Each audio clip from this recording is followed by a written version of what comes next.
What's up, everybody? I'm Stan, and welcome to Detail Comics, where we go over comics in detail. This is iRate Reviews, the show where I go over a comic book, its story, its art, give you my impressions, and let you know whether it's something to go back to the comic book shop for or not. So make sure you subscribe to get more of these every single week. The book that I want to talk about right now, Doctor Strange number 382. So Doctor Strange 382 is the second installment in Donny Cates' run on Doctor Strange, where we have Loki as the Sorcerer Supreme. He's looking for something that he might find, and Doctor Strange is super weirded out about it to the point where he'll go to some very desperate measures. So let's dive into the story and see what it's got in store for us.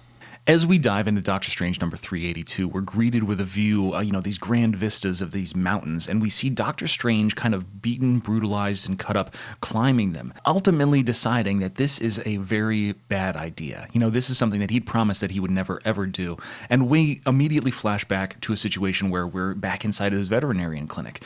And what's weird is that at this animal hospital, he's about to treat a cat, but the basset hound, Bats, walks in and starts speaking to Doctor Strange, and you can see the kind of agape, faces on the customers.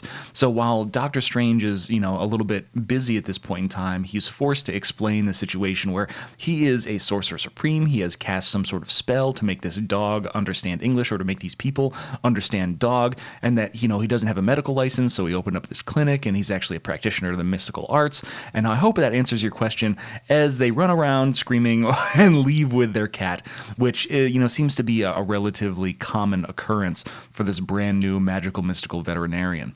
This is where we get a little bit more information on the exile of Sing Sun, which is a spell, according to Doctor Strange, that allows all of the magical energy to kind of be wielded at the whim of one particular entity. The big thing is that this seems to be something tied to Zelma. When we jump over to see Loki, we see kind of a reincarnation of the great Walt Simonson page with Scourge and two M16s just barreling down at this door, and it's really interesting because Zelma's sitting there, she's filing her paperwork. She didn't realize how much paperwork there actually was in the magical and mystical arts.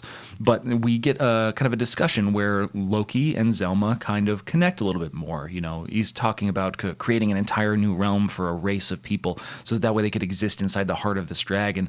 And Zelma's concerned about him because of the toll that magic takes on the people that use it.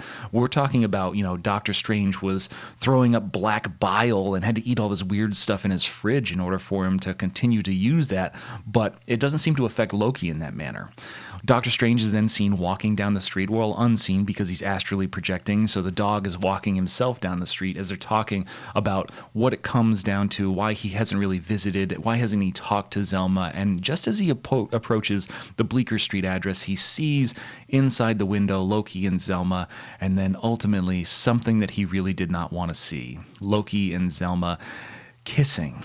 And this is where we get a little bit more of an explanation as to why that is such a huge deal. It's not like a personal, emotional connection. What it really comes down to is that Doctor Strange has a relatively odd practice of tying various spells to the souls of people that are important to him in order to hide them and keep them from being used by himself even. And Zelma seems to be holding the key, if not to this exile of Sing Sun spell. And if Loki unravels this, if he finds a hint of it, it's possible that he could use it and eventually uncover the secrets of this and then control all the magical essence inside the universe. Doctor Strange immediately flies back to his body, comes back, and he's, scaling to his floating Bleecker Street address, comes up and then starts to confront Zelma and Loki at the door. Zelma immediately is pissed off because Doctor Strange is evidently a terrible friend and only leaves a note when he basically exiles himself from his own home, leaving Loki as a master. As Doctor Strange kind of tries to move past Loki, immediately he's reminded that Loki is still the Sorcerer Supreme.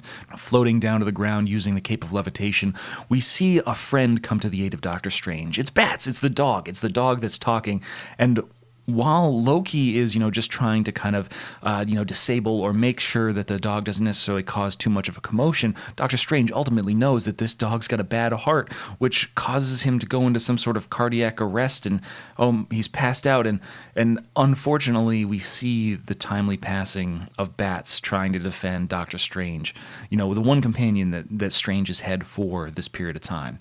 And in that reactionary moment, Doctor Strange decides to go and do something that he might not necessarily have done in another time. So he goes to visit a house on the top of this mountain. That's where we get back to him scaling this, and it finds that what we have Robert. For anybody that understands who Robert is, Robert at one point in time was known as the hero called the Sentry. And that's where we finish up this book, because the Sentry has a relatively tumultuous history inside the Marvel Universe, ultimately dying, being destroyed by Thor, Odin's son himself, inside the pages of Siege back in about 2009. So what we find out is that not only is Robert and the Sentry alive, which also opens up the possibility of the Void being alive, but Doctor Strange is in such a state that he's willing to manipulate the mind of a mentally unstable individual that has the power of a million exploding suns to achieve his end. And the Sentry and the Asgardians don't really have a great history, because the Sentry is the one that destroyed Asgard over Oklahoma. So Donny Cates is just really playing with fire here. He's an absolute madman, and I love it. It's fantastic. I can't wait to see where this goes. He's just unraveling this kind of story that's just taking things up to another level. And G.H. Walta is doing a great job rendering it. There's a lot of consistency in the art style, from the backgrounds to the foregrounds, the characters. I really like the design for a lot of these different things, and it's very distinctly his style. So Doctor Strange continues to be one of the best books from Marvel. For being Donny Cates' debut as a real writer over at Marvel, I'm really excited for where this is going, and it's one that I recommend for everybody. But that's my review on Doctor Strange number 382, but I want to know what you guys think too, so hit me up in the comments down below and we can start that conversation. As always, if you like what you see, hit the like button. Don't forget to subscribe to get more news, reviews, and commentary on comic books, comic book movies, comic book TV shows and games, and anything and everything inside the world of comics.